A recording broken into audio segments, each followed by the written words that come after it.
Good evening from Washington, D.C., and thank you to those of you joining us from around the world for news from a Catholic perspective. I'm Lauren Ashburn. The Senate confirms a new secretary for the Department of Health and Human Services on a 55-43 vote. Former pharmaceutical executive Alex Azar will head a staff of 80,000 employees. That includes a new division for conscience and religious freedom protection. Let's go to Capitol Hill correspondent Jason Calvi. Good evening, Jason. Good evening, Lauren. Some Democrats are blasting Azar for defending a Trump administration religious exemption. It allows employers with religious or moral objections to opt out of providing their employees coverage of contraception, sterilization, and abortion-inducing drugs. I'm alarmed that Mr. Azar believes a woman's employer should be able to decide, based on ideology, whether or not her birth control should be covered.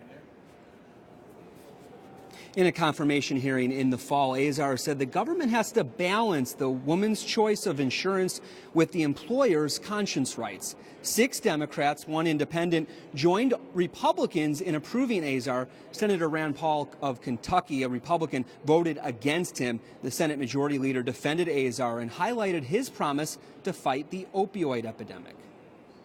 He made clear that he will place an important priority on prevention, education, and enforcement to halt the advance of this scourge. But he recognizes we need effective, compassionate treatment options for those who are seeking recovery.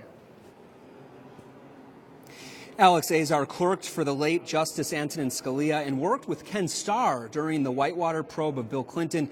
He previously served in the Bush administration in the department he's now tapped to lead. Azar replaces Tom Price, who resigned under pressure after Politico reported he was taking private charter flights at taxpayer expense.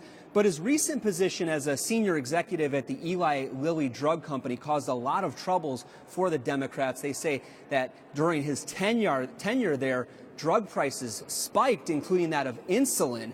Azar says one of his top priorities will be going after that problem of high drug prices. Lauren? What can you tell us about his views on abortion? Well, NARAL Pro-Choice America says Azar is anti-choice, but pro-life group Susan B. Anthony List is praising his confirmation, saying that he will implement a pro-life agenda. Capitol Hill correspondent Jason Calvi. Thank you, Jason.